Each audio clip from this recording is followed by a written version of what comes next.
जो आपने बताया कि डीएफएससी है निशांत राठी, उनको आपने कई बार शिकायत दी, उन्होंने क्यों एक्शन नहीं लिया फिर? सर उनके चहेते हैं ये, तो ये वो डीएफएससी जसबीर है, DFSC as a DFSC Jasbir काम करता, आप ये लगा लो। तो कैसे चहेते बने?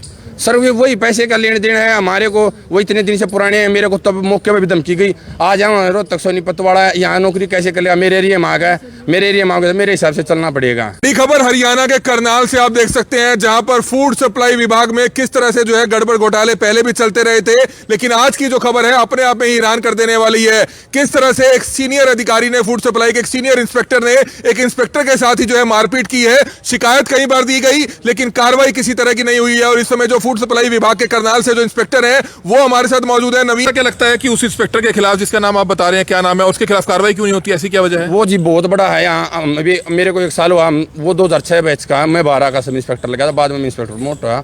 तो जी वो यहाँ का दादा बोलते सभी जो इंस्पेक्टर उसे कहे में जो चलेगा वो काम करेगा। उस पर कम से कम 20-30 करोड़ 1000 करोड़ की रिकवरी है राइस मिल में, फिर भी उसको प्रमोट कर दिया। आपको क्या लगता है कि आप किस तरह से यहाँ नौकरी कर पाएंगे जो इतने बड़े स्तर पर अगर आप भ्रष्टाचार के आरोप लगा रहे हैं? सर मेरे को तो यह है, खुल का है, मेरा सस्पेंशन कर देंगे, टर्मिनेट। मेरे को मानसिक तौर से पहले परेशान कर रहे, कम से कम सस्पेंड करके घर तो बैठ जाऊँ, अपने बच्चों के पास तो टाइम दूंगा। अब दबाव में है आप, अगर आपको इंसाफ नहीं मिलता है तो आगामी क्या रहेगा? जी डीएफएससी साहब से कल भी फोन किया, फोन काट देते हैं और उनके साथ बैठ के शाम को शराब पीते हैं डेली। मोस्टली आप कभी भी को मैं विद प्रूफ दिखा सकता हूँ आपको। कौन पीते हैं? डीएफएससी साहब खुद उनके साथ, जी राठी जी। और मेरे ऊपर बार बार बुला के दबाव डालते, तू इनके पैर पकड़ ले, वो कर ले। मैंने उनको कह दिया जी मैं ऐसी नौकरी से रिजाइन भी दे सकता हूँ। आज जसबीर सब कुछ करता है, जसबीर यहाँ से ऊपर तक अभी प्रमोट हुआ, जिसके ऊपर 20 करोड़ की रिकवरी थी उनको भी दरकिनार करके प्रमोट कर दिया। जबकि राइस मिलर हैं वो डिफाल्टर घोषित है, उनकी प्रॉपर्टी लीज की जा रही है। आप एसपी साहब से मिलने आए थे, क्या आश्वासन आपको मिला, क्या लगता है कि कार्रवाई होगी? हाँ जी एसपी साहब बहुत ईमानदार आदमी हैं। देखो हम भी प्रशासन का हिस्सा, प्रशासन में डेली काम करते हो तो हमारे को पता है कि ओन और ईमानदार साफ छवि के हैं। बड़ी खबर हरियाणा के करनाल से आप देख सकते हैं, जहां पर फूड सप्लाई विभाग में किस तरह से जो है गड़बड़ घोटाले पहले भी चलते रहे थे, लेकिन आज की जो खबर है अपने आप में ही हैरान कर देने वाली है। किस तरह से एक सीनियर अधिकारी ने, फूड सप्लाई के एक सीनियर इंस्पेक्टर ने एक इंस्पेक्टर के साथ ही जो है मारपीट की है। शिकायत कई बार दी गई लेकिन कार्रवाई किसी तरह की नहीं हुई है। और इस समय जो फूड सप्लाई विभाग के करनाल से जो इंस्पेक्टर है वो हमारे साथ मौजूद है। नवीन जी हमारे साथ मौजूद है और किस पर आरोप लगा रहे हैं, किसको लेकर लगातार पुलिस अधिकारियों के चक्कर काट रहे हैं, उनसे भी बातचीत करेंगे। हमारी आप सभी से अपील है कि जितने भी लोग इस वीडियो को देखें, इस वीडियो को जरूर शेयर कीजिएगा। क्या कुछ कहना चाहेंगे, किस डिपार्टमेंट में आप इंस्पेक्टर हैं, क्या नाम है आपका? मेरा नाम नवीन है जी, मैं फूड एंड सप्लाई विभाग में यहाँ करनाल में 1 साल से पोस्टेड हूँ। किस पोस्ट पे जी? मैं इंस्पेक्टर के पोस्ट पे हूँ। कौन आपके साथ मारपीट करता है, किस तरह? मेरे साथ 2-2.5 महीने से, पिछले 2-2.5 महीने से जसबीर एफएसओ और इसके साथ 2-3 साथी आते हैं हमारे इंस्पेक्टर हैं, समीर है, राजेश है, संधू है। ये मेरे ऊपर बार बार दबाव बने। मैंने सोचा भी डिपार्टमेंट के डीएफएससी साहब को इसके बारे में कई बार अवगत करा, फिर उन्होंने नया ठंडा अपनाया, भाई इसके खिलाफ शिकायत कर दो जारी। इन्होंने आखिर में कुछ नहीं पाया तो इन्होंने एक पार्टी का आरोप लगा के कोई राजनीतिक पार्टी फलानी पार्टी से संबंध रखता है, जबकि मेरा किसी कोई पार्टी से संबंध नहीं है। हम तो सरकार की जो पॉलिसी है शर्तें उसके हिसाब से कार्य करते हैं। किसको शिकायत दी हुई अभी तक? मैंने जी डीएफएससी साहब को 10 बार वर्बली भी, उसी दिन भी मैं इसी के रिगार्डिंग गया होता जिस दिन 9 तारीख को मेरे साथ इन्होंने मार पिटाई की। मैं डीएफएससी साहब के पास बैठा था, वहाँ पहले से राजेंद्र एचे और कपिल जाखड़ इंस्पेक्टर बैठे थे। मैं गया तो तीसरा मैं था। मैंने जाने के बाद अपनी बात बतानी शुरू की तो इतनी देर में डीएफएससी साहब का फ़ोन आ गया। वो फ़ोन बीजोगे मेरी बात अधूरी रहेगी। उसके बाद जसबीर आया तो साहब को मैंने बताई, मखा जी ऐसे ऐसे जो है, मैं इस बारे में पहले भी आपको 3-4 बार अवगत करा चुका हूँ, लेकिन आप मेरी जो हर बार इसको अनसुना कर रहे हो। इसके बारे में जब पहले भी मैं एक बार डायरेक्टर साहब को भी इस बारे में अवगत करवा चुका हूँ दूरभाष पे, कि सर मेरे साथ ऐसे ऐसे करके मेरे को ये फिर कभी किसी से धमकी दिला के ऑफिस में दिख जाता। आशीष दांगी वाला जो है दंग करने का मेरा बोलते, क्योंकि हमारा एक बैचमेट साथी था आशीष दांगी, उसने भी ऐसे ही सीनियर इंस्पेक्टरों ने, अफसरों ने मिलकर उसको इतना परेशान कर दिया जिसके लिए उसने अपनी जान तक देनी पड़ी थी। कुरुक्षेत्र में ये 1 साल, बिल्कुल 1 साल का भी वो टाइम नहीं है उसको। तो मतलब आप भी इसी तौर पर परेशान चल रहे हैं, मानसिक तौर पर परेशान है? उस दिन जी 9 तारीख को गया, मैं भाग गया, मेरे हाथ फाइल भी छीन ली। अगर कपिल जाखड़ और राजेंद्र एचे नहीं बचाने आते तो मेरे को वहाँ शायद मेरे साथ भी बड़ी घटना हो सकती थी। तो डीएफएससी कौन है जिनको शिकायत करी आपने? निशांत राठी जी हैं, वो मौके पे थे जी वहाँ। मेरे पेरेंट्स ने उनको फ़ोन किया कि आप गुंडे बुला रहे हो। अब डीएफएससी साहब ने उनको तुरंत फ़ोन करके उनको बोला मेरे खिलाफ झूठे गवाह, अब भाई यही जो स्टाफ के इनके फेवर के वो टीम बना रहे हैं, अब भाई कह दो तुमने ये किया, हमारे साथ मार पिटाई कर ली, एक छवि को दो मिल करके अपना बचाव कर रहे हैं। तो शिकायत आपने ही उन सीनियर अधिकारी के खिलाफ दी हुई है एएफएस जो है, या उन्होंने भी आपके खिलाफ दी हुई है कोई शिकायत? आज तक कभी नहीं दी है जी, ना उन्होंने मेरे खिलाफ कभी दिया है। मैं उसकी जो है वर्बली कम से कम अपने विभागीय स्तर पर निपटाने के लिए 10 बार दे चुका हूँ। तो ऐसा क्या लगता है कि उस इंस्पेक्टर के खिलाफ जिसका नाम आप बता रहे हैं, क्या नाम है, उसके खिलाफ कार्रवाई क्यों नहीं होती, ऐसी क्या वजह है? वो जी बहुत बड़ा है यहाँ, अभी मेरे को 1 साल हुआ, वो 2006 बैच का, मैं 12 का सब इंस्पेक्टर लगा था, बाद में इंस्पेक्टर प्रमोट हुआ। तो जी वो यहाँ का दादा बोलते सभी जो है इंस्पेक्टर उसके कहे में जो चलेगा वो काम करेगा, उस पर कम से कम 20-30 करोड़ 1000 करोड़ की रिकवरी है राइस मिल में, फिर भी उसको प्रमोट कर दिया। इससे स्पष्ट होता है कि उसके हाथ कहाँ तक फैले हुए हैं। एक साथी इंस्पेक्टर था 1 साल पहले, उसके साथ मार पिटाई की थी समीर ने, उसने उसके खिलाफ थाना में एफआईआर दर्ज हुई थी, लेकिन अपने रसूख के वो भी कवैस करवा दी थी। और उसी इंस्पेक्टर को भी जिन्होंने मेरे को बचाया था उस दौरान, मेरे को भागते भागते इतना सुनाई दिया कि आज तो छटवा दिया था, रवि होगा आलोड़ा है। तो ये कौन है अधिकारी जिस पर आप आरोप लगा रहे हैं, क्या नाम है उसका? जसबीर नाम है जी, एफएसओ है, और इसके 3-4 साथी हैं, समीर, इंद्र सिंह संधू, राजेश, जो काफ़ी समय से यहाँ हैं। उनके ऊपर करोड़ों की रिकवरी पड़ी है, लेकिन फिर भी हर बार उनको तवज्जो दी जा है। अब की बार पैडी परचेज में मेरे ऊपर आज तक कोई भी अंडर रूल 7 अंडर रूल 8 नहीं है। हेडक्वार्टर के मुख्य आदेशों के बाद भी ये अंडर रूल 7 होते हुए 4 सीटें होते हुए इनको बड़ी बड़ी मंडियों में लगा दिया जाता है, मोटे पैसे इकट्ठे किए जाते हैं, और भ्रष्टाचार की जो अबू आते हम आवाज़ उठाते हैं जी। ये नहीं करना, अभी डिपो चेकिंग करवाई गई थी जी, तो हम इस जिले में 2 एफएसओ थे, केवल पैसे इकट्ठे करने के लिए इसको लगाया गया।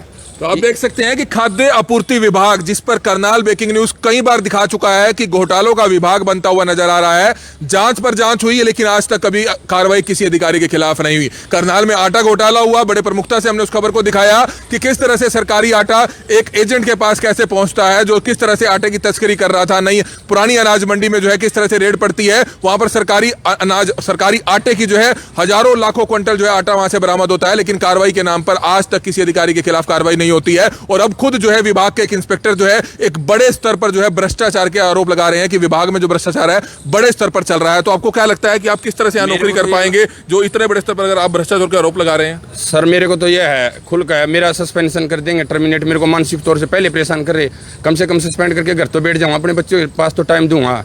ये कम से कम अब मेरा परिवार को भी मानसिक परेशान कर रहे, मेरे को भी जो है ये सारा गिरोह हो के अपना जो ये है जसबीर ये बोलता है कि डायरेक्टर का अपना कुछ रिलेशन बताता है, मेरी पत्नी क्लासमेट है, कुछ क्लासमेट नेबर है, इतने बड़े रिलेशन बाकी इंस्पेक्टर दबाता रहता है जी। हम कब डायरेक्टर हमारे चंद्रशेखर खरे जी हैं। तो उनको नहीं शिकायत कभी आपने भेजी? मैंने रिटर्न में जी इसलिए नहीं भेजी, भाई देखो सभी अपना ये सोचते भी बाल बच्चे पालने हैं, क्यों हमने इतना वो करना है, अपने तक सीमित रहे। लेकिन अब सिर से ऊपर पानी जाना, मार पिटाई पर उतारू हो गए, उसके बाद मैंने ये सब किया जी। तो दबाव में है आप, अगर अब भी अगर आपको इंसाफ नहीं मिलता है तो आगामी क्या रहेगा? मैं जी डीएफएससी साहब से कल भी फोन किया, फोन काट देते हैं और उनके साथ बैठ के शाम को शराब पीते हैं डेली। मोस्टली आप कभी भी को मैं विद प्रूफ दिखा सकता हूँ आपको। कौन पीते हैं? डीएफएससी साहब खुद उनके साथ जी, राठी जी।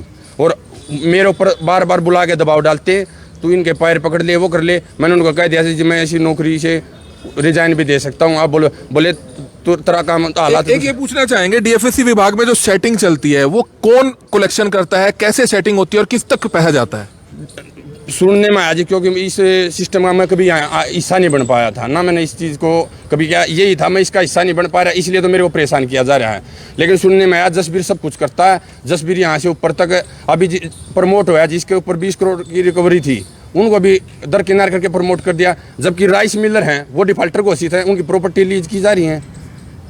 मतलब किसी अधिकारी के खिलाफ आप समझते हैं कि कार्रवाई नहीं हुई है? हालांकि जो राइस मिलर से जिन्होंने सरकारी पैसा देना है या चावल देना है उनकी तो प्रॉपर्टी कुर्क हो रही है, लेकिन जो अधिकारी दोषी थे उस समय के उनके खिलाफ कोई कार्रवाई नहीं हुई। केवल ही नहीं किया जी, जो सेकंड सेट थे वो ही नहीं छोड़े गए, इनको छोड़ दिया जी।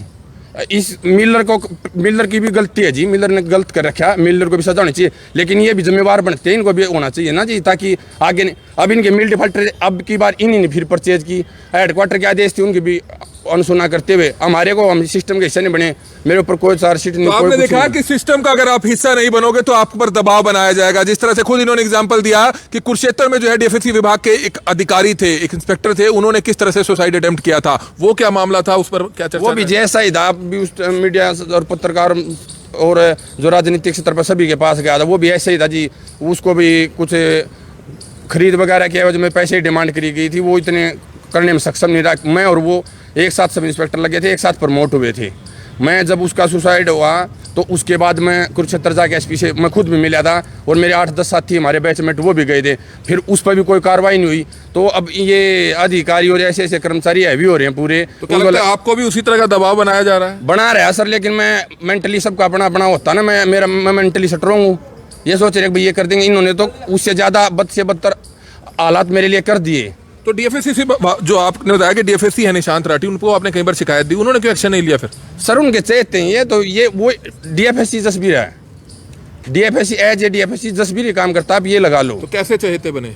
सर वही पैसे का लेन देन है हमारे को, वो इतने दिन से पुराने हैं। मेरे को तब मौके पे भी धमकी गई, आ जाओ रोहतक सोनीपत वाला, यहाँ नौकरी कैसे कर लिया, मेरे एरिया में आ गया, मेरे एरिया में आ गया, मेरे हिसाब से चलना पड़ेगा।